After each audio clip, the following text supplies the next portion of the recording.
அனைவருக்கும் இனிய மனமகிழ் மாலை வணக்கத்தை தெரிவித்துக் கொள்கிறேன்.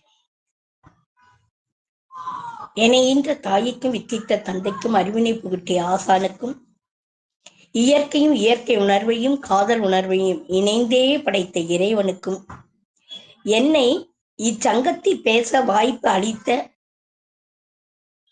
திருமதி சரஸ்வதி அம்மா அவர்களுக்கும் இந்த ராஜபாளையம் முத்தமிழ் சங்கம் இயல் இசை நாடகம் மூன்றையும் ஒன்றாக கூட்டியதுதான் என்று நினைக்கிறேன். அப்படிதான் நடந்து வருகிறது. மற்றும் இதில் உள்ள அனைத்து சான்றோர்களுக்கும் என் முதற்கண் வணக்கத்தை தெரிவித்துக் கொள்கிறேன். அறத்தான் வருவதே இன்பம். ஆம், இன்று ஆடி 18. இந்த ஆடி 18 அறத்தை பற்றி விளக்குவதுதான் இந்த ஆடி 18 ஆடி பெருக்கு என்பது. ஏனென்றால் இந்த ஆடி பெருக்கு அப்படின்னா அறத்தை பெருக்கு, அன்பை பெருக்கு, வளமையை பெருக்கு, உலகு மகிழ்ச்சியை பெருக்கு, நல் காரியத்தை பெருக்கு, நல் சிந்தனையை பெருக்கு, சான்றோர்களை பெருக்கு. கொஞ்சம் தான் இருப்பாங்க சான்றோர்கள், நிறைய பேர் சேர்த்துக்கோ. ஒவ்வொன்றாய் பெருக்குவதுதான். சர்வ மங்கள மாங்கல்யே சிவே சர்வார்த்த சாதகே சரண்யே திரையம்பகே கௌரி ஸ்ரீ நாராயணி நமோஸ்துதே. ஓம் சக்தியே ஆதிசக்தியே பராசக்தியே சரணம். ஓம் சக்தியே ஆதிசக்தியே பராசக்தியே சரணம். அபிராமி தாயே சரணம். இந்த ஆடி பெருக்குங்கும் போது எனக்கு எல்லா அம்பாளையும் ஒன்றாக சேர்ந்து பேசக்கூடிய வாய்ப்பளித்தீர்கள். அதையும் மனமகிழுடன் தெரிவித்துக் கொள்கிறேன். இது என்னன்னா, ஆடி மாதம் என்பது மனதால் மனமகிழும் ஒரு மாதமாகும். அதான் திருவள்ளுவர் என்ன சொல்றாருன்னா, இப்ப இன்னைக்கு மழை இல்லைன்னு விண்ணின்று பொய்ப்பின் விருநீர் வியன் உலகத்து உள்நின்று உழற்றும் பசி. உழவுக்கும் மழைக்கும் உள்ள உறவு ரொம்ப பெரியது. அதே போல மழையின்றேல் உழவு இல்லை, உழவு இன்றேல் உணவில்லை, உணவு இல்லை என்றால் உயிர் இல்லை, உயிர் இல்லை என்றால் உலகமே இல்லை. அப்ப இதுக்கெல்லாம் முதல் காரணம் என்ன? மழை. மழை வந்திருந்தால் இன்னைக்கு காவிரியின் ஓட்டம் அதிகமாக இருக்கும். காவிரியின் ஓட்டம் என்றால் காவிரியின் நீரோட்டம் அதிகமாக இருக்கும். அப்படி இருக்கும்போது நமக்கு எல்லாம் மன மகிழ்ச்சி தரும் மாதமாகும். அம்மனுக்கு மிகவும் உகந்த மாதம். ஏமா மத்த மாதமெல்லாம் உகந்த மாதம் இல்லையா? இது என்ன உகந்தமா? ஆடியிலே காத்தடிக்கும், ஐப்பசியில் மழை பெய்யுமா. ஆடி காற்று அம்மி கூட நகரும்பாங்க. அப்படிப்பட்ட காற்று வரும். அதுபோல இந்த ஆடியில அனைத்து மாதங்களுக்கு மிக முக்கியமான மாதமாக கருதப்படுகிறது ஆடி மாதம். இது எல்லா, அதாவது இந்து சமயங்கள் முன்னாடியெல்லாம் இந்து மதத்தினர் மட்டும்தான் கொண்டாடினாங்க. இப்ப எல்லாருமே இந்த ஆடி மாதத்தில் அவ்வளவு நன்றாக கொண்டாடுகிறார்கள். இதுல பண்டிகைகள், நட்சத்திரம், திதி ஆகியவற்றின் அடிப்படையை கொண்ட ஒரு மாதமாக இது கொண்டாடப்படுகிறது. இந்த ஆடி பெருக்கு அப்படிங்கும் போது ஆடி பெருக்கு ஆடிய பெருக்கிறதா இல்ல, நம் மன மகிழ்ச்சியில் மனதில் ஆடிக்கொண்டிருக்கும் எண்ணத்தை பெருக்குவதுதான் இந்த ஆடி பெருக்கு. அது ஏன் 18 நாள்? இந்த புராணப்படி இந்த 18ங்கிறது என்னன்னா, ஆன்மீகத்தில் ஒரு எண்ணுக்கு இந்த 18ங்கிறதுக்கு ஒரு சிறப்பு உண்டு. 8யும் 1யும் கூட்டினா 9. அது நவகிரகங்களை குறிக்குது. 8ன்னா 8 திசையை குறிக்குது. அந்த 1ன்னா 8 திசையும் ஒன்றாகிய இறைவனை குறிக்குது. ஒன்றே தெய்வம், ஒருவனே தெய்வம், ஒன்றே குலம். அதுதான் நம்ம நம்ம பேரை நம்ம சொல்லிக்கிறதுக்கா என்னன்னா, ஆண் பெண் 2 பேரு தான். ஓ ஆணேன்னு கூப்பிட்டா எல்லாரும் திரும்பி பார்ப்போம், ஓ பெண்ணேன்னு கூப்பிட்டா எல்லாரும் திரும்பி பார்ப்போம். அதனால ஒவ்வொருத்தருக்கும் ஒரு பேர் வச்சு அழைச்சாதான் நம்மள கூப்பிடுறாங்கன்னு திரும்பி பார்ப்போம். அதனால இறைவன், அதாவது நதிகள் பலவானாலும் போய் சேரும் இடம் கடல் தானே. அதனால் இறைவன் நாமங்கள் பலவானாலும் பலவாக அழைத்தாலும் கடவுள் இறைவன் ஒருவனே. அந்த அதான் 1. 8ங்கிறது 8 திக்கு உங்களுக்கு தெரியும். அதாவது வடக்கு, தெற்கு, கிழக்கு, மேற்கு, வடமேற்கு, வடகிழக்கு, தென்மேற்கு, தென்கிழக்கு 8 திக்குகளால் கட்டப்பட்டதுதான் இந்த உலகம். அந்த 8 திக்குக்கும் தனி ஒருவனாக இருந்து ஆட்சி செய்பவன் தான் இறைவன். அதனாலதான் 18. 8 ஒன்றாக இருக்கிறான், 8 திக்கை ஆள்கொண்டு இருக்கிறான். அடுத்தது இந்த 18 நாள்ங்கிறது போரின் 18ஆம் போர் முடிவு அந்த 18 நாள். 18 நாளும் போர் புரிந்தது அதனுடைய முடிவு. அதனால அந்த 18 நாளும் இந்த நல்ல காரியம் எதுவும் செய்யக்கூடாது அப்படின்னு ஒண்ணு சொல்லிட்டு வருவாங்க. அடுத்தாப்புல பகவத்கீதை பிரிவுகளும் 18 பிரிவுகளை கொண்டது. அதே போல மகாபாரதத்துடைய பருவங்களும் 18 கொண்டது. சபரிமலை படிகளும் 18. பாத்துங்க அந்த 18க்கு எவ்வளவுன்னு. 18 என்பதை கூட்டினா 9 கிரகங்களை குறிக்கிறது. இத சொல்லக்குள்ள எங்க ஊரு தருமபுரி, இப்ப நான் இருக்கிற ஊர். அந்த கல்யாணி காமாட்சி அம்மன் என்று ஒரு அம்மன் இருக்கிறார். எல்லாரும் இறைவன் வந்து அம்மனை சுத்தி வருவார்கள். அதே அம்பாள் வந்து அம்மன் வந்து இறைவனை சுத்தி வருவார். இந்த ஊர்ல மட்டும்தான் சுவாமி வந்து அம்மனை சுத்தி வருவாங்க, இந்த கல்யாணி காமாட்சி அம்மன்.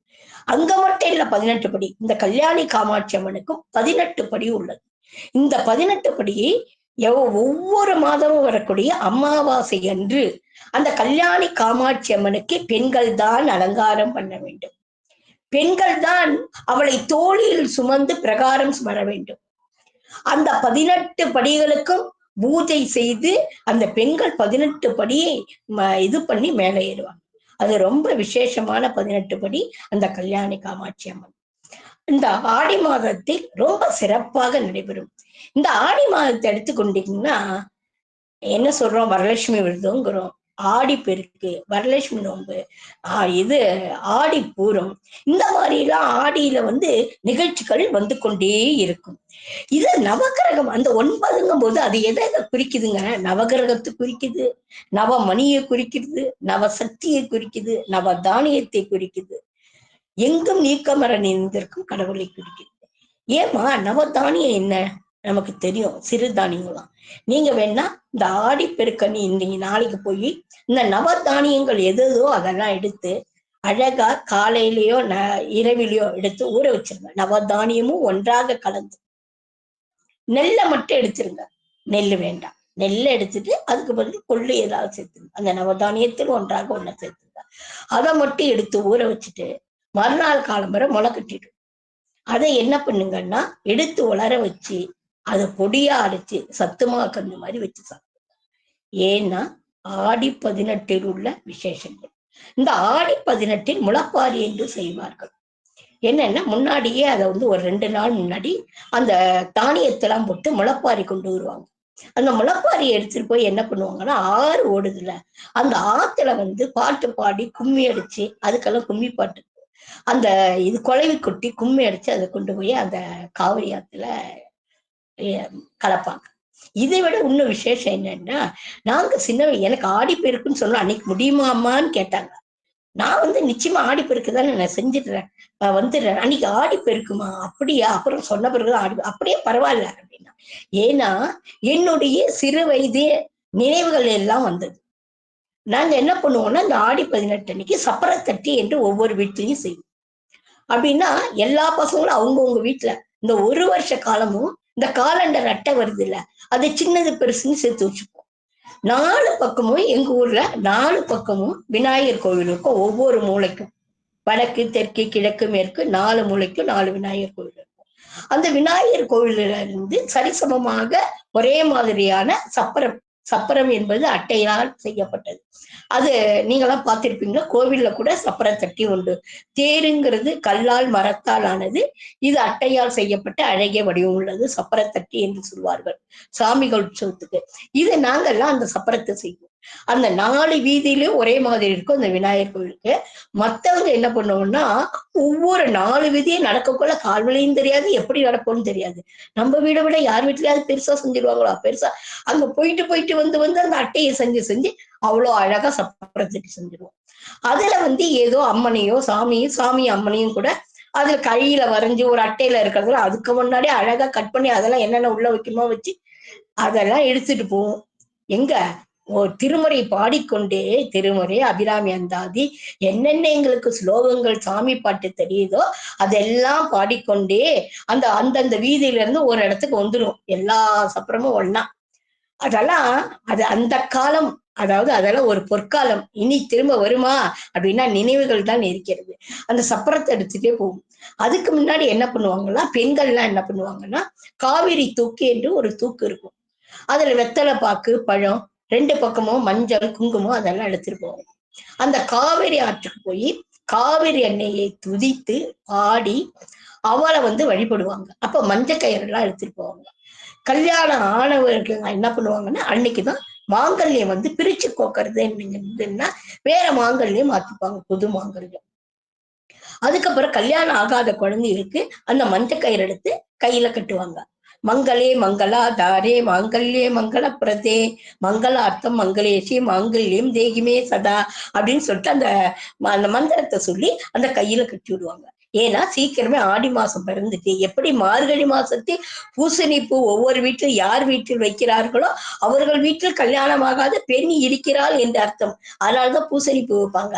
செம்பருத்தி பூ வைத்தோம்னா அப்ப வைப்பாங்க. செம்பருத்தி பூ வைத்தா எங்க வீட்டுல பொண்ணு இருக்கா, ஆனா கல்யாணத்துக்கு வர வேண்டிய வயதில் இல்லை என்ற அர்த்தம். இந்த டிசம்பர் பூவோ முள்ளு கனகாம்பர பூவோ ஏதாவது ஒண்ணு வச்சா இப்போதைக்கு எங்க வீட்டில் கல்யாணத்துக்கு வரக்கூடியவளோ அல்ல கல்யாணத்துக்குரிய பெண்களே இல்லை என்று அர்த்தம். இப்படி ஒவ்வொரு குறிப்பதற்காக தான் அந்த காலத்தில் அந்த பூவை வைத்தார்கள். இப்ப வந்து என்னன்னா இப்ப ஆடி மாசத்துல அது மார்கழி மாசம். இந்த ஆடி மாசத்துல என்னன்னா அந்த மஞ்ச கயிறு கட்டிட்டா அப்ப சீக்கிரமா ஆடி மாசம் பிறந்துட்டு உனக்கு சீக்கிரமா எப்படி ஆடி மாசத்தில் கரும்பு பயிரிடுவாங்க. கரும்பு பயிரிட்டா அப்பதான் வந்து தை மாசத்தில் அறுவடை செய்ய முடியும். அந்த நம்ம தை கரும்பு சாப்பிடுறோம்ல அது வரும். அதனால இந்த ஆடி மாசம் அவ்வளோ ஒரு மிகுந்த சிறப்பான ஒரு மாசமாக கொண்டாடப்படுகிறது. அப்ப அந்த கையில மஞ்ச கயிறு கட்டிடுவாங்க. அதுக்குள்ள நாங்க போயிடணும். போயிட்டு சில பேர் அங்க பிரசாதம் எல்லாம் அங்கேயே கொண்டு வந்து சாமிக்கு நைவேத்தியம் பண்ணி எல்லாம் பண்ணுவாங்க. அடுத்தது இந்த சப்பரத்தை எடுத்துட்டு போய் அதுக்கு தீபாவளி காட்டணும், எல்லாம் செய்யணும். ஒரு குறிப்பிட்ட வீட்டுல நாங்க போனோம்னா சில சமயம் என்ன பண்ணுவோம், அந்த தகர டப்பா எல்லாம் இருக்குல்ல முன்னாடி எல்லாம் இந்த சீமை எண்ணெய்ன்னு சொல்லுவாங்க. அதாவது என்னன்னா கெரோசின் மண்ணெண்ணெய் சீமை.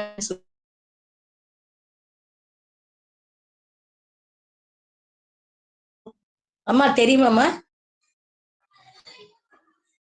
சரஸ்வதி அம்மா? ஆஹ் தெரியுமா தெரியுமா. அப்படி ஒரு டப்பா இருக்கும். அந்த டப்பாவை மேல மூடியை மட்டும் எடுத்துட்டு அந்த அடிச்சோம்னா சவுண்ட் வரும். அதை வந்து என்னன்னா கஞ்சரா என்று ஒண்ணு உண்டு தோல்ல, அது இருக்கிறவங்க வீட்டுல இருக்கும். இல்லைன்னா அந்த தகரத்தை அடிச்சு கொண்டு போவாங்க. ஒவ்வொரு வீட்லயும் நாங்க முக்கியமா இந்தந்த வீட்டுல எடுப்பாங்கன்னு நினைப்போம். அந்தந்த வீட்டுல அந்த சாமிக்கு கற்பூரம் எடுத்து எல்லாம் செய்யணும். இல்லைன்னா முடிச்சிட்டு வந்து அந்தந்த வீட்லயும் ஏன் செய்யலன்னு ஒரு கேள்வி வேற கேட்போம். அந்த சப்பரத்தை எடுத்துட்டு போய் எல்லாத்தையும் ஏன்னு தண்ணி அவ்வளோ அப்படியே கடல் அலை போல ஓடும். அதுல கொண்டு விட்டுட்டு அதை விட்டுட்டு வீட்டுக்கு வந்துட்டோம்னு வச்சுங்க, அழகா அன்னைக்கு என்ன ஆகும்னா எல்லாம் நீங்களும் நினைச்சுக்கோங்க கலந்த அப்படின்னா என்ன கலந்த சாதம் அப்படின்னா இன்னைக்கு வந்து இந்த இதெல்லாம் வடை பாயசம் கறி பொரியல் இதெல்லாம் பண்ண மாட்டாங்க. எலுமிச்சம்பழம் சாதம், தேங்காய் சாதம், புளி சாதம் இந்த மாதிரிதான் செய்வாங்க. ஒரு அப்பெல்லாம் வடை ஏதாவது வறுத்து வைப்பாங்க. இதெல்லாம் சாப்பிட்டுட்டு ஜூட்டு விடுடான்னு சொல்லிட்டு கோயிலுக்கு போயிடுவோம். எங்க? என்னுடைய அம்பாள் தாயார் கோவிலுக்கு. இங்கு என்னை பெற்ற அம்மாவால் சாப்பிட்டு விட்டு அங்கு இந்த அம்மாவை எனக்கு அளித்த இரவியை காண சொல்லிவிடுவோம் அபிராமி அம்மன் கோவிலுக்கு. செஞ்சுட்டா இன்னைக்கு என்ன ஆகும்னா இந்த ஆடிப்பெருக்கு 4 ஆடி வெள்ளிக்கிழமை தங்க கவசம், வெள்ளி கவசம், சந்தன காப்பு, புஷ்பாஞ்சலி. புஷ்பாஞ்சலின்னு உங்களுக்கு தெரியும், பூவாலேயே அலங்காரம் பண்ணுவாங்க, கழுத்து முடியும். அதெல்லாம் பார்த்து தீபாவளி முடிஞ்ச விட்டு நம்ம இந்த காலத்துல என்ன பண்றோம், ரொம்ப அதாவது முத்தி போயிட்டோம். களி முத்தி போச்சா நம்ம முத்தி போயிட்டோம்னு தெரியல. அந்த நைட் காலையில என்ன பண்ணுவாங்க, அந்த புஷ்பாஞ்சலி பூவெல்லாம் எடுத்து கொடிமரத்துக்கு பின்னாடி கொட்டுவாங்க. அதுக்கு ஒரு கூட்டம் கிளம்புற எதுக்குன்னா அந்த பூவெல்லாம் எடுத்து கட்டி வீட்டுல உள்ள எல்லா பெண்களும் இது வந்து ஜாதி மத இன வேறுபாடு கிடையாது என்னைக்குமே அந்த கோவில்ல. இப்பயும் அப்படிதான். அதை எடுத்துட்டு வந்து அந்த பூவை எடுத்துட்டு வந்து கட்டிட்டு அன்னைக்கு பார்த்தீங்கன்னா கோவில்ல பள்ளிக்கூடத்துக்கு போற பசங்கள்ல இருந்து வீட்டுல இருக்கிற எல்லா பேருமே எல்லா வியாபாரத்துக்கு போறவங்க எல்லாம் பார்த்தா கதம்பம் தலையில இருக்கும். ஏன் கதம்பம்னா என்னன்னா எல்லா பூவிலையும் அவங்க அர்ச்சனை பண்ணியிருப்பாங்க. எல்லா பூவையும் ஒன்றாக கட்டிட்டு போவோம். இன்னைக்கு போயிட்டோம்னா அபிராமி வந்தாதி 101 பாட்டு போடணும். தாரமர் கொன்றையில் ஆரம்பிப்போம். தாரமர் கொன்றையும் செண்பகமாலையும்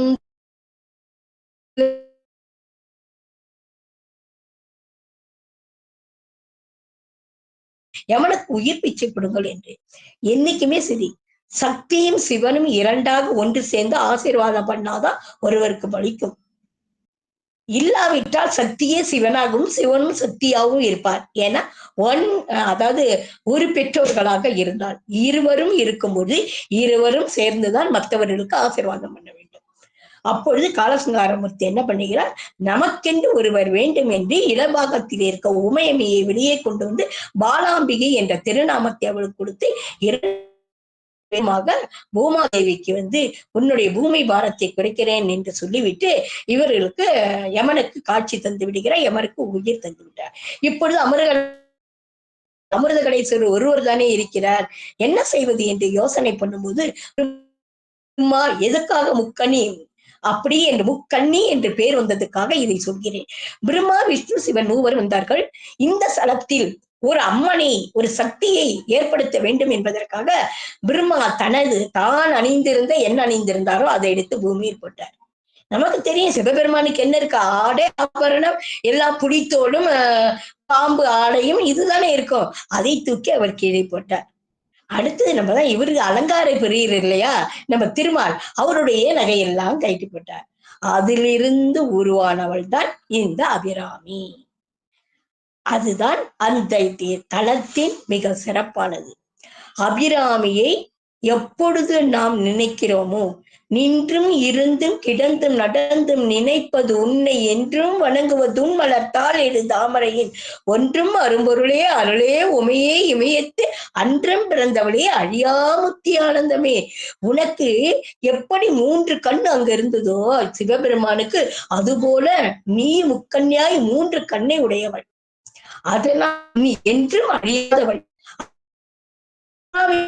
தெரியாமல் அமாவாசையை பௌர்ணமி என்று சொல்லிவிட்டார். உடனே சரபோஜி மன்னன் அவருக்கு தண்டனை கொடுத்து விட்டார்.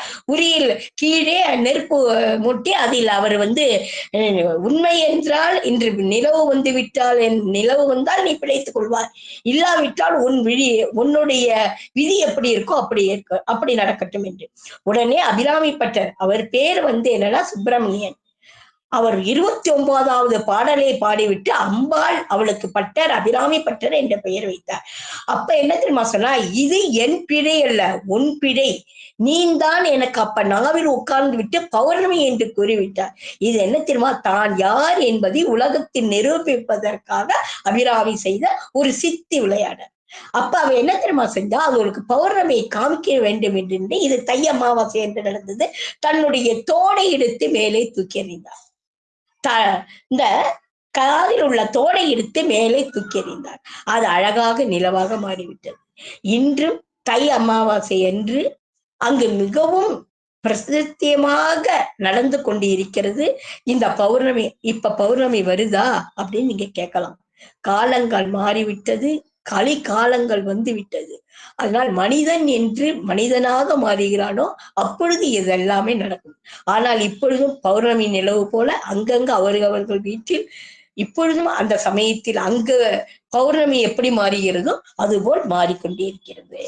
அப்படி வந்து ஒரு ஒரு விசேஷமான ஒரு தலம். அதே போல ஆடி பூரத்தன்னைக்கு நீங்க கேட்கலாம் அம்பாள் என்று. அம்பாளும் என்ன பண்ணுவாங்கன்னா அவளும் ஒரு பெண்மைதான். இந்த ஆடி பூரத்தன்னைக்கு, இந்த ஆடி பெருக்கன்னைக்கு எடுத்துட்டு போய் யானை குளம் என்று எதிர்காலேஸ்வரர் என்று உண்டு, அங்க உண்டு. அங்க யானை குளம் என்று ஒரு குளம் இருக்கும், யானைகளை குளிப்பாட்டு குளம். அங்கதான் அம்பாளை இன்னைக்கு அழிச்சிட்டு போவாங்க, இன்னைக்கும் ஆடிப்புறத்தன்னைக்கும். ஆடிப்பூரத்தன்னைக்கு அவ அப்பதான் ஏஜுக்கு வந்து அவளை வந்து அங்க உட்கார்ந்து வச்சிருப்பாங்க. பூப்படைதல் என்று 5 நாள் பூப்படைந்து விட்டு அவளை அன்னைக்குதான் உள்ள அழைச்சிட்டு வராங்க. அப்ப எத்தனை குழந்தைகள் எத்தனை பேர் போறாங்களோ அத்தனை பேருக்கும் அந்த நம்ம எப்படி வந்து மஞ்சள் குங்குமம் இந்த வளையல் எல்லாம் கொடுத்து என்ன எப்படி வந்து இந்த புட்டு சமைச்சு எல்லாம் செய்வாங்களோ அது போல அபிராமி அம்மனுக்கு நடைபெற்று கொண்டே இருக்கிறது. இப்படிங்கும் போது இது எனக்கு ஒரு சின்ன பாடல் ஒண்ணு நினைப்பு வருது. அம்பாள் பாடல சாதாரண. ஆடியிலை காத்தடித்தா ஐப்பசியில் மழையடிக்கும், 6 குளம் ஊத்தெடுக்கும் அன்பு மகளே, 4 திசை திறந்திருக்கு நடக்கிற தெம்பிருக்கு, முன்னே நீ 8 வையடா முத்து மகனே, மனசு மருகி மயங்காதே உலகம் பெருசு மறவாதே. இப்ப எனக்கு இது நினைப்பு வருது என்னன்னா, ஆடியில காத்தடிச்சா ஐப்பசியில மழை பெய்யும். ஆமா, ஆறு குளம்லாம் என்ன ஆகும்? மழை தண்ணி நிறையாக வருகும். அதனால இன்னைக்கு கவலைப்படாத. நம்ம பயிரெல்லாம் நல்லா விளைஞ்சிடும். அதுக்குள்ள உனக்கு மாப்பிளை பார்த்த அன்பு மகளே, தையில் உனக்கு மனை முடிக்கிறேன். அது மட்டும் சொல்லல. 4 திசை திறந்திருக்கு. எங்க இருந்து கூட மாப்பிளை வருவாங்க. எந்த பக்கம் வருவாங்கன்னு நினைக்காத. நடக்கிற தெம்பு இருக்கு. எனக்கு நடத்தி வைக்கிற தெம்பு இருக்கு. ஏன்னா மழை பெய்யும், பயிர் வளரும். உனக்கு நான் வேண்டியது நடத்தி வைப்பேன். முன்னே நீ எட்டு வையடா முத்து மகனே. மகனே, மகளுக்கு அது சொல்லிட்டு, மகனே முன்னாடி ஒரு கால் வைடா. நீ படித்து பட்ட வாங்கலாம். வேறு உலகத்துக்கு செல்லலாம். ஆனால் விவசாயம் செய்தால்தான் மற்றவர்கள் எல்லாம் உயிர் வாழ முடியும். நினைத்துக்கொள். மனசு மருகி மயங்காதே. இந்த உலகத்தில் பணம் காசு வெளிநாடு போகணும் சம்பாதிக்கணும்னு நீ மயங்காதே. அதை நினைத்து மயங்காதே. உனக்கு பணம் தேவை. இதிலேயே அது இருக்கிறது. உலகம் பெருசு மறவாதே. உலகம் மிக பெரியது மறவாதே. அப்படின்னு அழகான மகளுக்கும் மகனுக்கும் சொல்லக்கூடிய பாட்டு. அதே போல ஆடி வெள்ளிக்கிழமை வரைக்கும் நம்ம கோயிலுக்கு போறோம். ஆடி வெள்ளி தேடி உன்னை நான் அடைந்த நேரம், கோடி இன்பம் நாடி வந்தேன் காவிரியின் ஓரம். ஓரக்கண்ணில் ஊற வைத்த தேன் கவிதை சாரம், ஓசையின்றி பேசுவது ஆசை என்னும் வேதம். எவ்வளவு ஆடி வெள்ளியில தேடி ஒன்ன வந்த எங்க அப்ப எல்லா கோவில்லையும் புஷ்கரணி என்று உண்டு. அங்க வந்த அந்த நான் அடைந்த வேலை எப்படி தெரியுமா இருந்தது? கோடி இன்பம் நாடி வந்தேன்.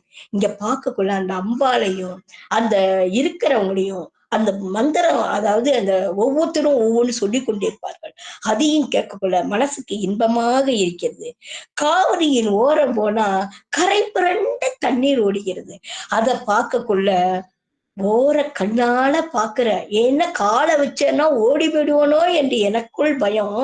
ஏன்னா எல்லாத்தையும் நம்ம நல்லதாவே எடுத்துக்கலாம். ஓர கண்ணால் பார்க்கிறேன் ஊற வைத்த தேன் கவிதை. தேனை அப்படியே நம்ம எதுலயாவது ஊற வச்சு நம்ம தேன் சுவை எப்படி இருக்கும்? அந்த தேனில் ஊற வைத்தது போல பலாச்சொலையை தேனில் ஊற வைத்தாலும் வாழைப்பழத்தை தேன் ஊற்றி சாப்பிட்டாலும் சுவையாக இருக்கும். அதுபோல தேன் கவிந்தை சுரம் எனக்கு கவிதை வருகிறது. ஓசையின்றி பேசுவது. ஓசையின்றி பேசுதான். என்ன அந்த அலை எப்படி தெரியுமா பேசுது? ஓசையின்றி பேசுவது ஆசை என்னும் வேதம். வேதம் நமக்கு தெரியும். 4 வேதம். ரிக், யஜுர், சாமம், அதர்வணம் என்று 4 வேதம் சொல்கிறோம். அந்த 4 வேதத்தை எல்லாம் உலக பொதுமறையாக, வேதம் என்றாலும் மறைதான். நமக்கு இப்ப உலக பொதுமறையாக உள்ளது திருக்குறள். அந்த வேதம் போல, அந்த உலக மறை போல நமக்கு எப்படி இருக்கிறது என்னன்னா, அழகாக அது வேதம் நமக்கு மௌனமாக வேதங்கள் இருக்கிறது அப்படின்னு சொல்றாங்க. ஓசையின்றி பேசுவது ஆசை என்னும் வேதம். அந்த ஆசை என்ன? அந்த அலை வரும்போது அப்படியே பிடிச்சிடக்கூடாதா, பேசிடக்கூடாதா என்ற ஆசை. அதே போல இப்பதான் நதியை போற்றி வணங்குறோம். என்னன்னா, பருவமழை பெய்யக்கூடிய காலம் இதுதான். விவசாயிகள் விவசாயிகளுக்கு உயிர் கொடுக்கிறது. விவசாயிகளுக்கு உயிர் கொடுப்பதால் தான் நாம் இன்று உயிருடன் பேசி உங்களுடன் உட்கார்ந்திருக்கோம்.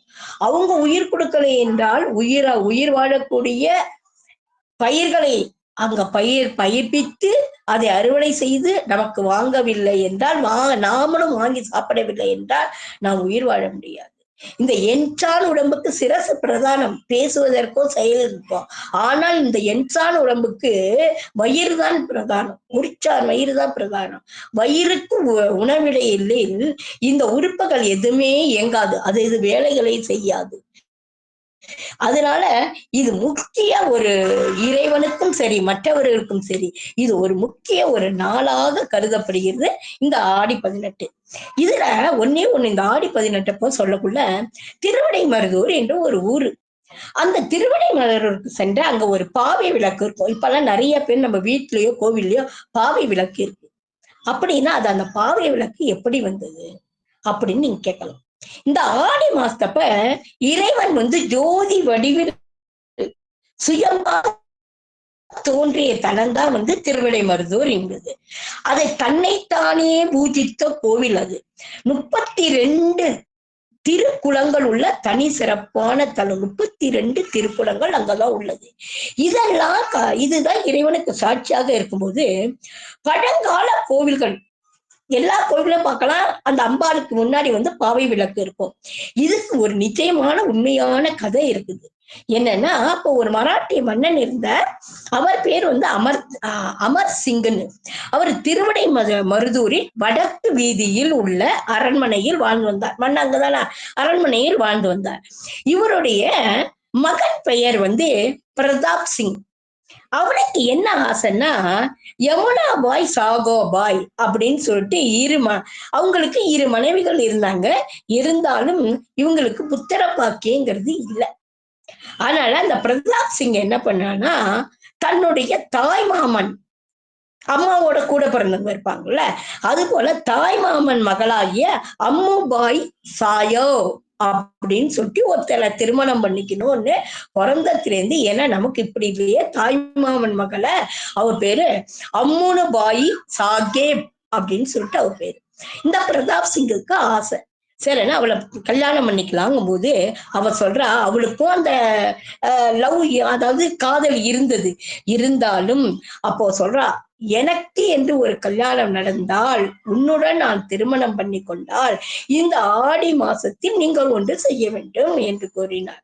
அவர் என்ன என்று கேட்கும்போது, நம்மளுடைய காதல் நிறைவேறி திருமணம் நடந்தால் மகாலிங்க பெருமாள் சன்னதியில் லட்ச தீபம் ஏற்றுவதாக வேண்டிக் கொண்டேன். லட்ச தீபம் ஏற்றணும். அப்படியா, சரி செஞ்சிடலான்னு அவ எண்ணம் நிறைவேறியது. மகாலிங்க சாமி சன்னதியில லட்ச தீபங்கள் ஏற்றினாள். அவள் என்னன்னா, இறைவனின் திருவருளுக்கு சாட்சியாகவே அவ சொன்னா, நான் லட்ச தீபம் ஏத்திட்டேன், ஆனா நான் ஏத்தி எப்பொழுதும் வழிபடுறா போடி இங்க இருக்கணும். அதுக்காக என்னன்னா, ஒரு பாவை விளக்கு கொண்டு வச்சு அவ கையில அந்த பாவை என்றால் பெண், அந்த பெண் போன்ற ஒரு வடிவத்தில் அவளுக்கு கையில விளக்கு அது எப்பொழுதும் எரிந்து கொண்டே இருக்க வேண்டும் என்று அவர் நிர்பணம் வகை செய்தார். அத்தோடு தன் வரலாற்றினை அந்த பாவை விளக்கின் பீடத்திலும் பதித்தும் வைத்தார். அப்படின்னா நம்ம சொல்றோம், ஆண்டாள் இறைவனடி சேர்ந்தார். மாணிக்க வாசகர் ஆண்டாளும் இறைவனோடு போய் என்ன பண்ணார்னா, அவருக்கு சின்ன வயசுல இருந்து திருமணம், அவ தான் மாலை கட்டியது, அவர் மாலை கட்டியதை, தன்னுடைய வளர்ப்பு அப்பா மாலை கட்டியதை தான் எடுத்து அணிந்து கொண்டுதான் இறைவனுக்கு சாத்த முடியும். அவள் அப்படிதான் செய்து கொண்டிருந்தார். ஒரு நாள் தொண்டரடி பொடியாழ்வார் அதை பார்த்து விட்டு, இது ஏன் முடி இருக்கிறது என்று கேட்டவுடன் அப்பொழுதுதான் அவள் தெரிந்து கொண்டார். தெரிந்து கொண்டவுடன் அவள் இப்படி எப்படி சாத்துவது, சாத்த மாட்டேன் என்று, அணிய மாட்டேன் என்று வைத்துக் கொண்டவுடன் அவரே வேற மாலை சாத்திக்க மாட்டேன் என்று அடைமுடித்தார் அந்த எம்பெருமான். உடனே இதே மாலையை எடுத்து சாத்தி விட்டார். திரும்ப எனக்கு கல்யாணத்துக்கு ஏற்பாடு பண்ணியிருந்தார்கள். நான் ஸ்ரீரங்கம் போய் வந்த பிறகு திருமணம் செய்து கொள்கிறேன் என்று சொல்லிவிட்டு ஸ்ரீரங்கத்துக்கு கல்யாண கோலத்தில் அழைத்து வர சொன்னார் ஸ்ரீரங்க பெருமானும். இவளும் கல்யாண கோலத்தில் போனார். ரங்கனை வழிபட்டு கொண்டே இருக்கும் போது ரங்கனுடன் ஐக்கியமானார் என்று. அதுபோல நம்ம மாணிக்க வாசகர் இந்த திருவாசகத்தை எழுதிவிட்டு தீட்சிதர் கேட்கும் போது, இவர் சொல்ல இறைவனால் எழுதப்பட்டதுதான் அந்த திருவாசகம். அந்த திருவாசகம் யார் எழுதியது, இதற்கு பொருள் என்ன என்று தீட்சிதர் கேட்கும் போது அந்த மாணிக்க வாசகர் கையை காமிச்சார் அந்த நடராஜ சன்னதி. அதாவது இரண்டும், அது ஹரியும் சிவனும் ஒன்று என்று காட்டக்கூடியது சிதம்பரம். அந்த சிதம்பரத்தை கையை காட்டினார். உடனே அந்த நடராஜருடன் இணைந்தார். அதுபோல இவள் அம்முபாயி சாயேப் என்பவள் என்ன பண்ணா, அந்த சிங்கு பாவை விளக்கு வேண்டும், என்னுடைய வரலாறாக இருக்க வேண்டும் என்று அந்த பாவை விளக்கை பீடத்தில் வைத்து விட்டு, இந்த எப்படி வள்ளலார் ஜோதியாக ஆனாரோ அதுபோல் ஆடி மாசத்தில் அந்த பாவை விளக்குடன் அந்த பீடத்திலேயே ஒன்றிட கலந்தவள் தான் இந்த பிரதாப் சிங்கனுடைய மனைவி அம்முபாயி சாகேப் என்பவள். இதையெல்லாம் சொல்லும் போது ஒன்று நினைப்பு வருகிறது. என்னவென்றால், சிதம்பரம் என்று சொன்னவுடன் அங்கு காயத்ரி என்று ஒரு தேவி இருக்கிறார். அந்த காயத்ரி தேவி எப்படிப்பட்டவள் என்ன, அதாவது சிதம்பரத்துல கல்வி அறிவு நமக்கு என்ன பண்றோம்? கல்வி வேணும்னா யார்கிட்ட கேட்கிறோம்? சரஸ்வதி. செல்வம் வேணும்னா யார் கேட்கிறோம்? திருமகள். வீரம் வேண்டும்னா மலைமகள். கல்வியா, செல்வமா, வீரமா நமக்கு தெரியும். இப்படி ஒவ்வொருத்தரையும் ஒவ்வொரு மகளா. அதே போல கல்வியை அறிவும் தரும் சிதம்பரம் காயத்ரி தேவி. சிதம்பரத்துல ஒரு காயத்ரி தேவி இருக்கா.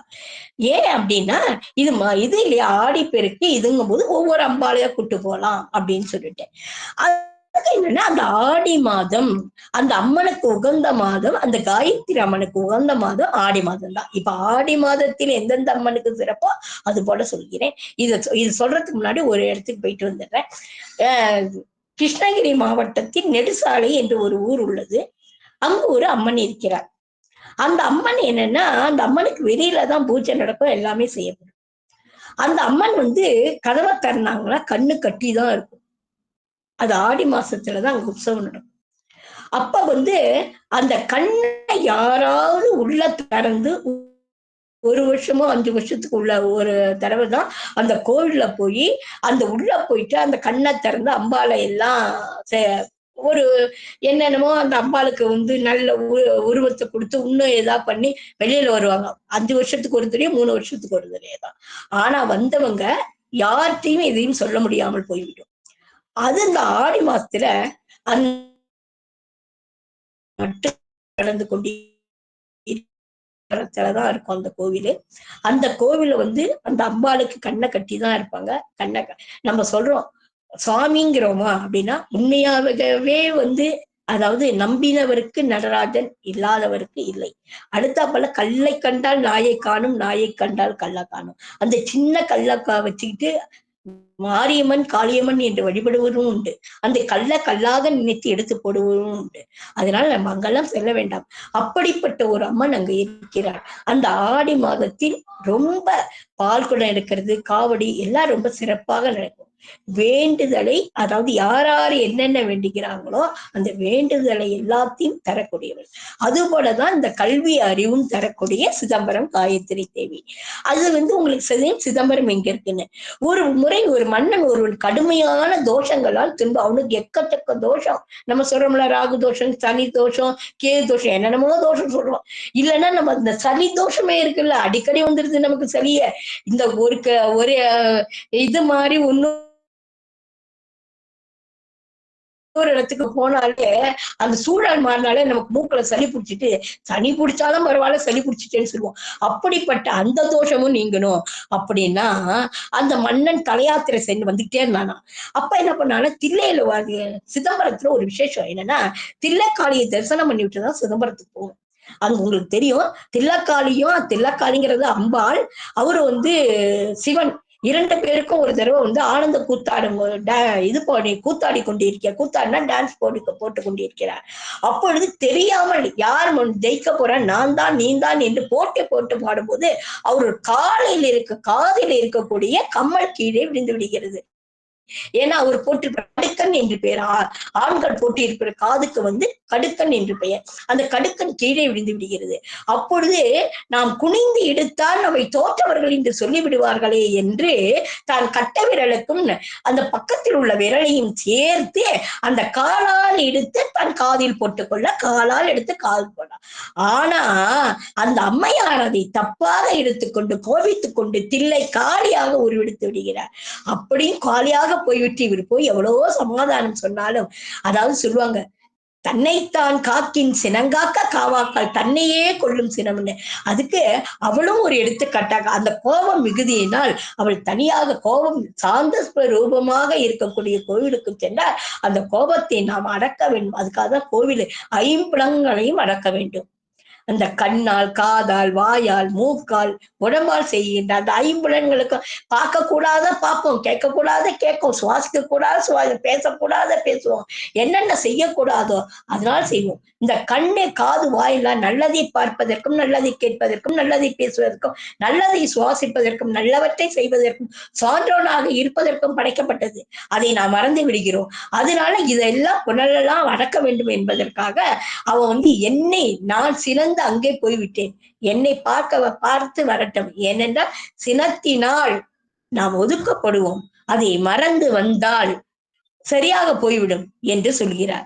அதுபோல இதை அங்க வந்து கொண்டிருக்கிறார். அதனால காளி தேவியை பார்த்துட்டு வரக்குள்ள ஒருத்தர் சொல்றாங்க, இதெல்லாம் வேண்டாம், நீங்க ஒண்ணு செய்யுங்க அப்படிங்கிற. அங்க காயத்ரி என்ற கோவில் இருக்கிறது, அது சிதலமடைந்து உள்ளது, அந்த காயத்ரி தேவிக்கு கோவில் கட்டுங்கள் என்று சொல்லிவிட்டார்கள். சரின்னு தில்லக்காலையிலிருந்து சிதம்பரம் வர இடத்துல ஒரு காயத்ரி இருக்கும், உங்களுக்கு தெரியும். ஓம் புவர் புவர் ஸ்வாஹா தத்சவிதுர்வரேண்யம் பர்கோ தேவஸ்ய தீமகி தியோ யோ நம பிரச்சோதயாத். இந்த காயத்ரி மந்திரம் யார் ஒருவர் சொல்கிறார்களோ அவர்களை சுத்தி இருக்கக்கூடிய எல்லாருக்கும் அது அரணாக இருக்கும். அப்படிப்பட்ட காயத்ரி தேவியை தரிசிக்கிறார். அந்த அம்சமாக சாவித்திரி தேவி, அவ 3 தேவியின் அம்சமாக இருக்கிறார். சரஸ்வதி, சாவித்திரி அம்சமாக இருக்கக்கூடியவர் காயத்ரி. அதாவது எப்படி சிவன், விஷ்ணு, பிரம்மா இருக்காங்களோ அதுபோல சரஸ்வதி, சாவித்திரி அம்சமாக காயத்ரி சேர்ந்து 3 அந்த தேவிக்கு போய் கோவில் கட்டுகிறார். அந்த ஆலயத்தில் பூஜை படுகிறார். இந்த கோவிலில் பௌர்ணமிக்கு பௌர்ணமி பூஜை நடைபெறுகிறது. அவர் தோஷமெல்லாம் சரியாகி நல்ல மன்னராக மீண்டும் செல்வங்களும் வினைகளும் தோஷங்களும் வினைகளும் விலகி செல்வம் வளம் பெருகும் என்று வளம் பெரியது அவர்களுக்கு. இன்றும் அந்த நம்பிக்கையோடு வாழ்ந்து கொண்டிருக்கிறார். இது சிதம்பரத்தில் இருந்து சுமார் 2 கிலோமீட்டர் தொலைவில் இந்த காயத்ரி வந்தது. இந்த ஒரு அரிய வாய்ப்பை கொடுத்து இன்னைக்கு ஆடிப்பெருக்கில் ஆதிபராசக்தியையும் ஆடிப்பெருக்கையும் பற்றி பேச வைத்த அம்மா அவர்களுக்கும், இந்த இணையத்தில் இணைந்திருக்கின்ற பார்க்க போகிற அனைத்து சான்றோர்களுக்கும் எனது மனமகிழ்ந்த வணக்கத்தையும் நன்றியும் தெரிவித்துக் கொள்கிறேன். ஓம் தேவி பராசக்தி, பராசக்தி ஆதிசக்தியே பராசக்தியே சரணம், ஆதிசக்தியே மருவத்தாயே சரணம், ஆதிசக்தியே பராசக்தியே அன்னை அபிராமியே சரணம் சரணம். நன்றி, வணக்கம்.